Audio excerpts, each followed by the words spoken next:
لحظة، أنا فين وإيه جنبي هنا؟ أنا مش كنت مع مراتي في الأوضة وكانت هتقتلني؟ وإيه المكان الغريب ده؟ في نور جاي من شباك هناك أهو. هروح أشوف إيه ده. ده باب وفي شباك. حد هنا؟ أنا فين؟ حد سمعني؟ سمعت صوت حد بيرد عليا وبيقول: لو حابين تعرفوا نهاية قصة حي العفاريت فتابعوني في الجزء الثاني والأخير للقصة على قناتي طلسم مع ولاء شريف للكاتب جمعة محمد.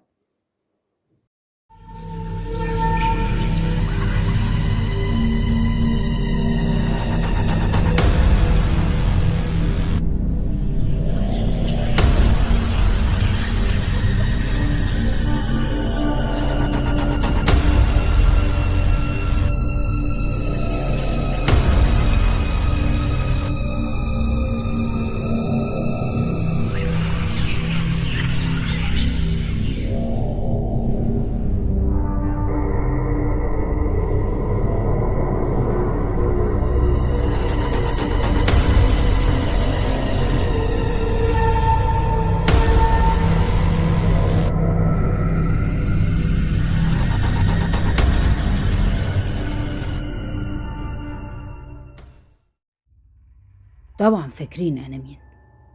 أنا هارون اللي مراته ماتت في عمارة رشدي. أنا لما فقت من الصدمة وفتحت عيوني اتفاجئت بأكتر حاجة غير متوقعة. أيوة، لقيت مراتي قدامي. كانت متكتفة من إيديها ورجليها وبتنزف بقوة من كل حتة من شدة الحبل اللي مربوطة بيه. في الوقت ده فقت من الصدمة بتاعتي، قمت من على الأرض وجريت على مراتي وأنا برضو مش فاهم. المفروض إنها ميتة من 5 شهور، بس مهتمتش. حاولت أفكها وقعدت تقولي: اهرب اهرب، ايه اللي جابك هنا؟ ولسه هرد عليها لقيت عيوني ضلمت ورحت في غيبوبة تاني. أول ما فقت تاني لقيت نفسي ماسك دماغي وبقول: يا دماغي، ايه اللي بيحصل لي ده؟ انا حاسس اني في دايرة مقفولة وكل حاجة بتتعاد من جديد. ركزت شوية بعد كده ولقيتني متكتف انا كمان على كرسي هزاز، ومراتي زي ما هي متكتفة برضو قدام مني، ولسه زي ما هي بتنزف دم من اثر شدة الحبل.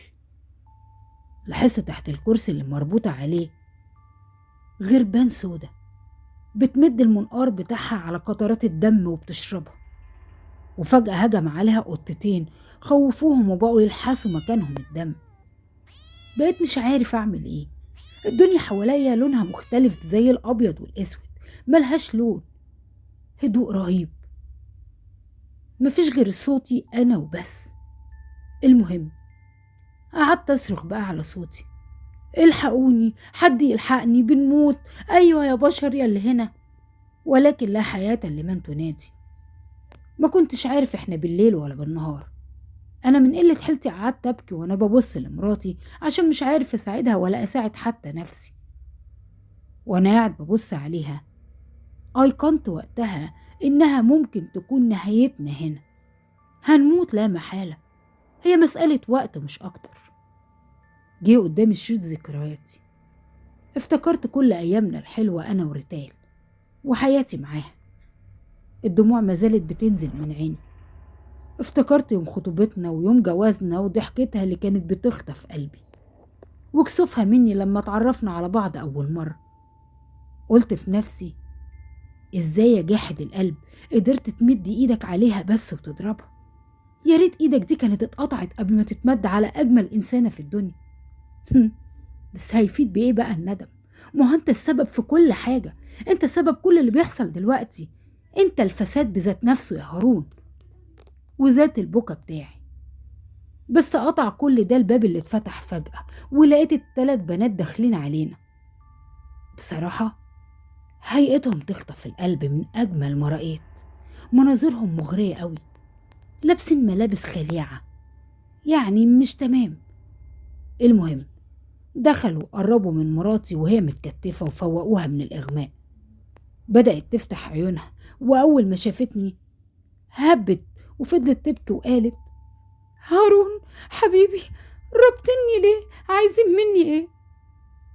حاولت تقاوم هي كمان وتقوم، لكنها ما قدرتش فبكت. فضلت تبكي وقالت: انت ليه جيت هنا تاني؟ انا ضحيت بنفسي علشان هم طلبوا مني اني استدرجك واجيبك هنا، وانا ما وافقتش، فعذبوني وقتلوني. ايه اللي جابك بس؟ انا مصدومه المره دي بجد، وقلت لها وانا منهار: قتلوكي ازاي؟ انت قدامي اهو، اديكي عايشه، ما تجننونيش بقى. واتشنكت من كتر العصبيه مع العياط. قالت لي: لا يا حبيبي، قتلوني، انا ميته ومحبوسه هنا. قطع كل اللي بيحصل الباب لما اتفتح تاني المره دي. دخل شاب وشايل بنت من 3 بنات، وكأنه مش شايفنا ولا داري بينا، واخد البنت دي باتجاه السرير، وهي تحس كده عقلها مغيب. قعدوا على السرير اللي قدامنا وقعدوا يعملوا حاجات كده، استغفر الله العظيم يا رب. لما ركزت في وشه بسبب ان الدنيا كانت معتمة، اتصدمت بيه لانه طلع اخو مراتي. قعدت اصوت واقول له: لا يا منتصر، ما تعملش كده، دي مش انسانة، اهرب منها يا ابني، اهرب بسرعة. الواد من كتر ما هو كان مندمج معاها ما كانش سامعني ولا شايفني، لكن انا مسكتش، استمريت اقول له: يا ابني اهرب اهرب.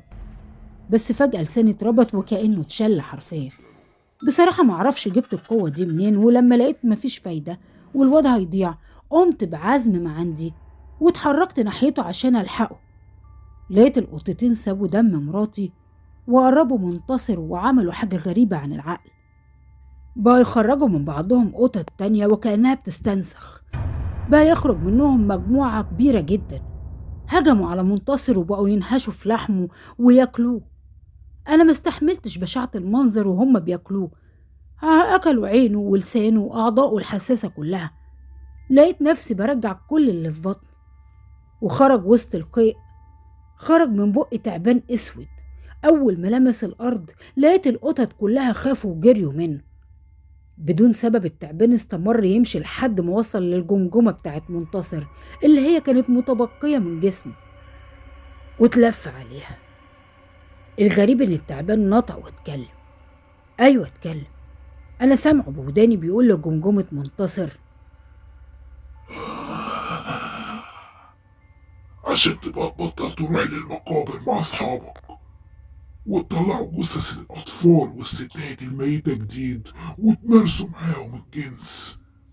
انت فاكر انكم هتنفدوا من العقاب؟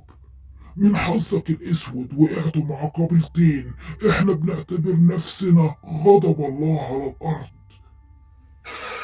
خلص التعبان كلامه مع الجمجمة، وانا قاعد مصدوم ومتنح من اللي سامعه.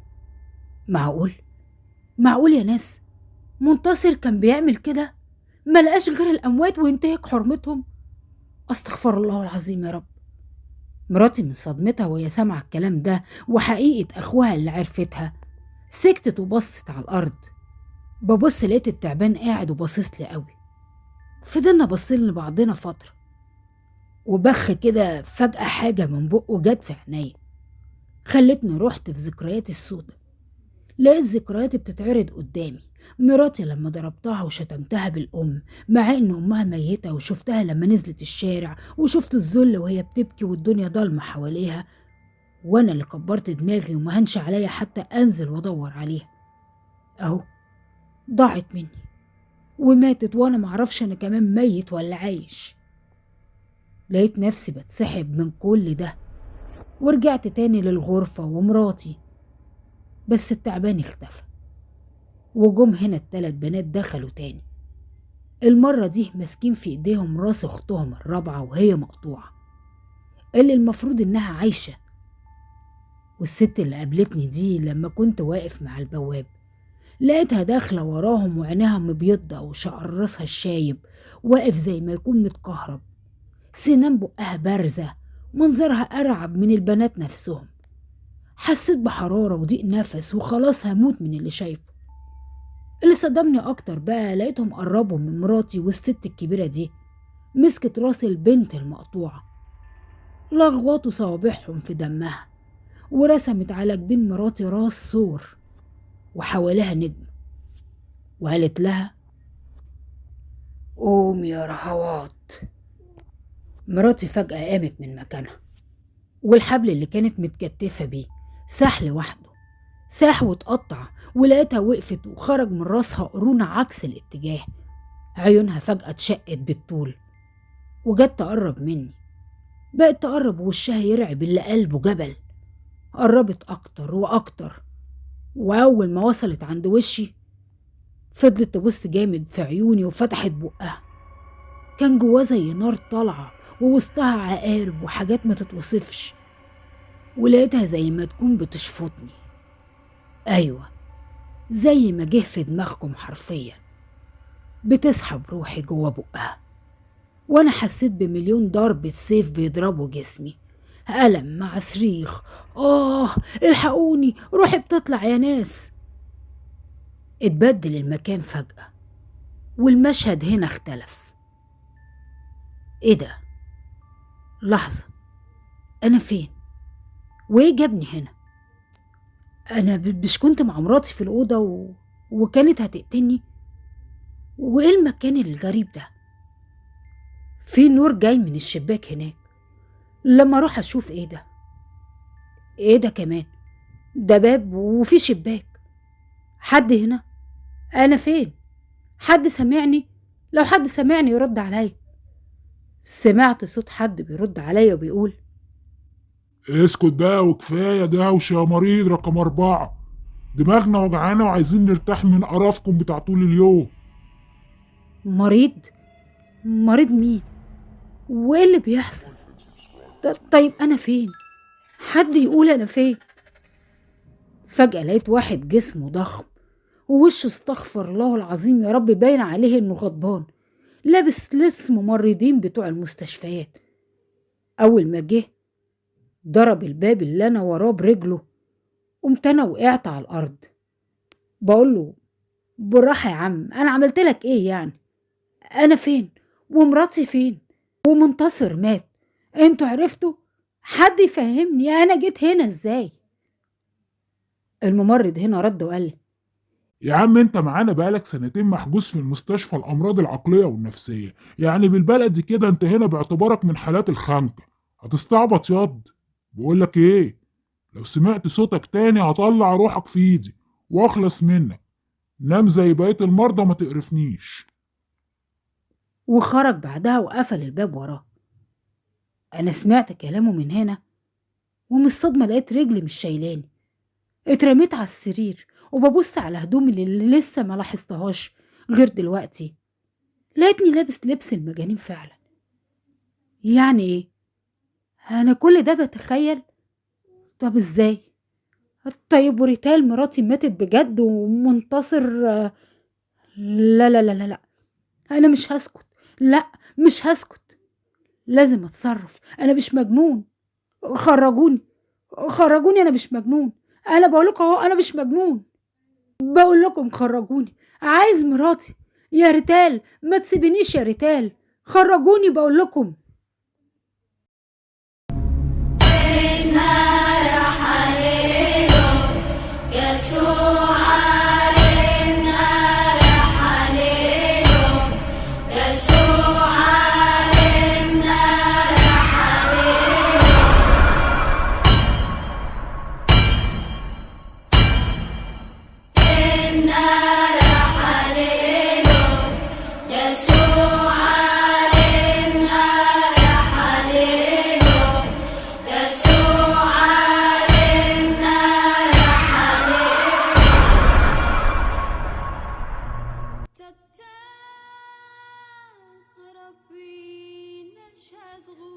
عزيزي المستمع، يؤسفني أقولك إن كل ده وجدوه داخل مذكرات مريض في ملف في مستشفى الأمراض العقلية بأحد المحافظات، واللي عرفناه كمان إنه قام بقطع شريان من إيده وأقدم على الانتحار.